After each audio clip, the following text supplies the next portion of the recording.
हर हर महादेव। श्री शिवाय नमस्तुभ्यम। भक्तजनों, आज है पावन पवित्र सोमवार। आपका और मेरा दोनों का व्रत है। आइए श्रवण करते हैं सुंदर व्रत कथा का। आज करीब 11 बजे से एकादशी भी लग जाएगी। कल मंगलवार की तिथि पर पुत्रदा एकादशी का व्रत उपवास किया जाएगा। आप सभी भक्तजनों से अनुरोध है, पूरी कथा को सुनिएगा। आइए मेरे साथ शिव स्तुति कर लेते हैं। कर्पूर गौरम कर्णावतारम संसार सारम भुजगेंद्रहारम सदा वसंतम हृदयारविंदे भवम भवानी सहितम नमामि। हर हर महादेव। ओम उमा महेश्वराय नमो नमः। सोमवार व्रत कथा के अनुसार एक बहुत धनवान साहूकार था जिसके घर अन्न धन की कोई कमी नहीं थी, परंतु उसको दुख यही था कि उसके कोई पुत्र नहीं है। वह इसी चिंता में दिन रात रहता था। वह पुत्र की कामना लिए प्रति सोमवार को शिव जी के व्रत और पूजन किया करता था और शाम को शिव मंदिर में जाकर शिव जी के श्री विग्रह के सामने दीपक जलाया करता था। उसके इस भक्ति भाव को देखकर एक समय श्री पार्वती जी ने शिव जी महाराज से कहा कि महाराज, यह साहूकार आपका अनन्य भक्त है और सदैव आपका व्रत और पूजन बड़ी श्रद्धा से करता है। इसकी मनोकामना पूर्ण करनी चाहिए। शिव जी ने कहा, हे पार्वती, यह संसार कर्म क्षेत्र है। जैसे किसान खेत में बीज बोता है वैसा ही फल काटता है, उसी तरह इस संसार में जैसा कर्म करते हैं वैसा ही फल भोगते हैं। पार्वती जी के खूब आग्रह करने पर जो है वह बोला, महाराज, यह आपका अनन्य भक्त है और आपको अगर किसी प्रकार का इसको दुख है तो उसे दूर जरूर करना चाहिए, क्योंकि आप सदैव अपने भक्तों पर दयालु होते हैं और उनके दुखों को दूर करते हैं। यदि आप ऐसा नहीं करेंगे तो मनुष्य आपकी सेवा और व्रत भला क्यों करेगा। पार्वती जी के ऐसा आग्रह देखकर शिव जी महाराज कहने लगे, हे पार्वती, इसके कोई पुत्र नहीं है। इसी चिंता में यह अत्यंत दुखी रहता है। इसके भाग्य में पुत्र न होने पर भी मैं इसको पुत्र की प्राप्ति का वर देता हूँ, परंतु यह जो इसका पुत्र होगा वह केवल 12 वर्ष तक ही जीवित रहेगा। इसके पश्चात वह मृत्यु को प्राप्त हो जाएगा। इससे अधिक मैं कुछ भी इसके लिए नहीं कर सकता। यह सब बातें साहूकार सुन रहा था। इसने जो है उसको कुछ भी प्रसन्नता इस बात पर नहीं हुई और न ही कोई दुख हुआ। वह पहले जैसा ही शिव जी महाराज का व्रत और पूजन करता रहा। कुछ काल बीत जाने पर साहूकार की स्त्री गर्भवती हुई और 10वें महीने उसके गर्भ से अति सुंदर बालक अर्थात पुत्र की प्राप्ति हुई। साहूकार के घर में खुशी खूब मनाई गई, परंतु साहूकार एक समान व्यवहार करते हुए, जानते हुए कि इसकी आयु केवल 12 वर्ष की है, वह कोई भी ज्यादा न तो प्रसन्न हुआ और न ही दुखी हुआ। सामान्य शिव पूजा में निरंतर वह लगा रहा। इसके पश्चात उसने इस भेद को भी अर्थात यह बात भी किसी को नहीं बताई। जब बालक 11 वर्ष का हो गया तो उस बालक की माता ने उसके पिता से विवाह आदि के लिए कहा, तो साहूकार कहने लगा कि अभी इसका विवाह नहीं करूंगा, अपने पुत्र को काशी जी पढ़ने के लिए भेजूंगा। फिर साहूकार ने अपने साले अर्थात बालक के मामा को बुलाया, उसको बहुत सारा धन देकर कहा कि तुम इस बालक को काशी जी पढ़ने के लिए ले जाओ और रास्ते में जिस स्थान पर भी जाओ यज्ञ करते हुए और ब्राह्मणों को भोज कराते हुए जाना। वह दोनों मामा भांजे यज्ञ कराते और ब्राह्मणों को भोज कराते हुए जा रहे थे। रास्ते में एक शहर पड़ा। उस शहर में राजा की कन्या का विवाह था और दूसरे राजा का लड़का जो विवाह कराने के लिए बारात लेकर आया था वह एक आंख से काना था। उसके पिता को इस बात की बड़ी चिंता थी कि कहीं वर को देखकर कन्या के माता पिता विवाह में किसी प्रकार की कोई अड़चन न पैदा कर दे। इस कारण जब उसने अति सुंदर सेठ के लड़के को देखा तो मन में विचार आया कि क्यों न दरवाजे के अर्थात द्वार पूजन के सभी काम इस लड़के से ही करा दिया जाए। इस लड़के के वर से सभी जो है इस लड़के से वर के काम चल जाएंगे। ऐसा मन में विचार कर वर के पिता ने उस लड़के और मामा से बात कही तो राजी हो गए सब। फिर लड़के को वर के कपड़े पहनाकर तथा घोड़ी पर चढ़ाकर द्वार पूजन के कार्य करा लिए गए। सारे कार्य प्रसन्नतापूर्ण हो गए। फिर वर के पिता ने सोचा कि यदि विवाह कार्य भी इसी लड़के से करा लिया जाए तो क्या बुराई है। ऐसा विचार कर उसने लड़के और उसके मामा से कहा, यदि आप फेरों का और कन्यादान का काम को भी इसी लड़के से करा दे तो बड़ी कृपा होगी, इसके बदले आपको बहुत सारा धन दूंगा। तो उन्होंने इस बात को स्वीकार कर लिया और विवाह के लिए वह तैयार हो गए। विवाह भी कार्य भी बहुत अच्छी तरह से संपन्न हो गया। परंतु जिस समय लड़का जाने लगा, उसने राजकुमारी की चुंदड़ी के पल्ले पर लिख दिया कि तेरा विवाह तो मेरे साथ हुआ है, परंतु जिस राजकुमार के साथ तुमको यह भेजेंगे वह एक आंख से काना है, मैं तो काशी जी पढ़ने जा रहा हूँ।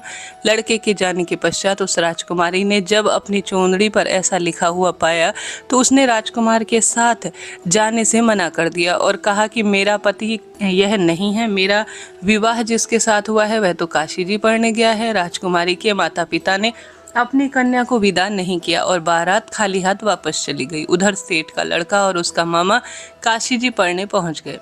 वहां जाकर उन्होंने पूजा पाठ यज्ञ हवन करवाना और लड़के ने पढ़ना शुरू किया। जब लड़के की आयु 12 वर्ष की हो गई, कुछ दिन बाद उन्होंने एक यज्ञ रचा, लेकिन लड़के ने अपने मामा से कहा, मामा जी मेरी आज कुछ तबीयत ठीक नहीं लग रही है। मामा ने कहा अंदर जाकर सो जाओ। लड़का अंदर जाकर सो गया। थोड़ी देर में उसके प्राण उड़ गए।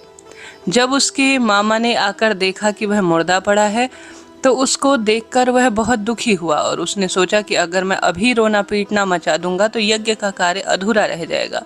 अतः उसने जल्दी ही यज्ञ का कार्य समाप्त कर दिया। ब्राह्मणों के जाने के बाद ही रोना पीटना शुरू किया। संयोगवत उसी समय शिव पार्वती जी उधर से जा रहे थे। जब उन्होंने जोर जोर से रोने की आवाज़ सुनी तो पार्वती जी कहने लगी, महाराज कोई दुखिया रो रहा है, इसके कष्ट दूर कीजिए। जब शिव पार्वती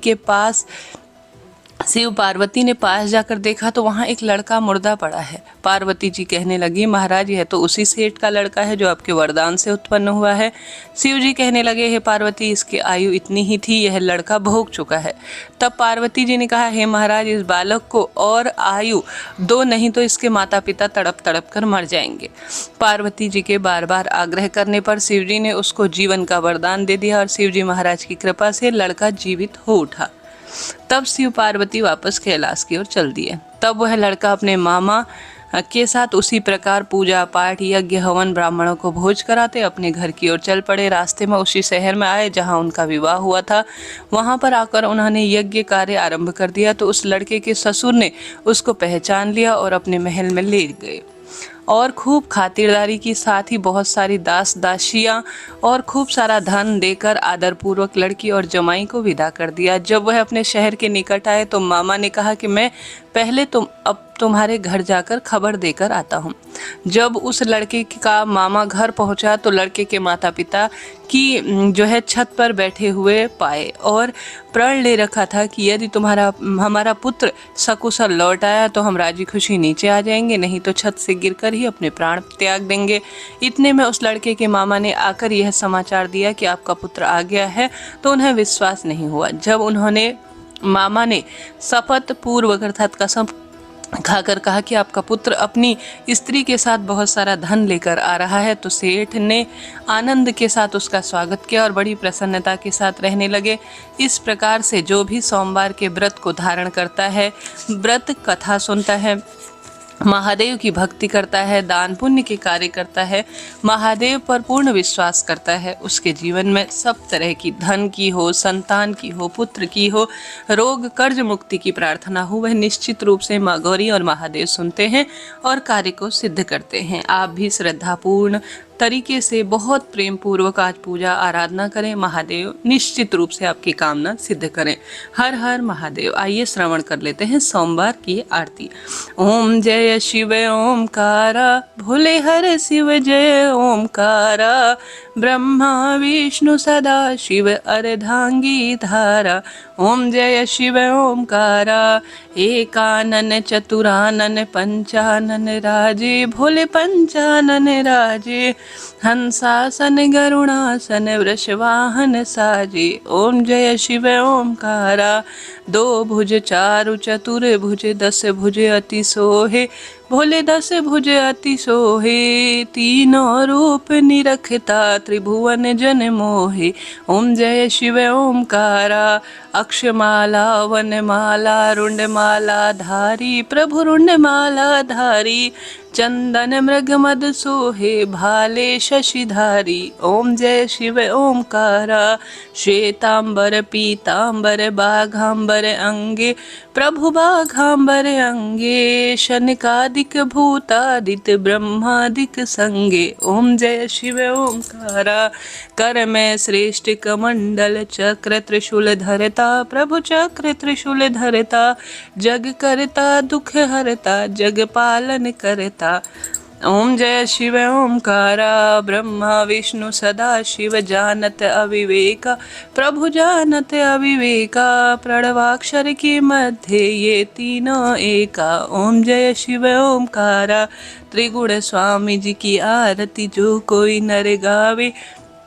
प्रभु प्रेम सहित गावे। कहत शिवानंद स्वामी मनवांचित फल पावे। ओम जय शिव ओंकारा। हर हर महादेव। श्री शिवाय नमः।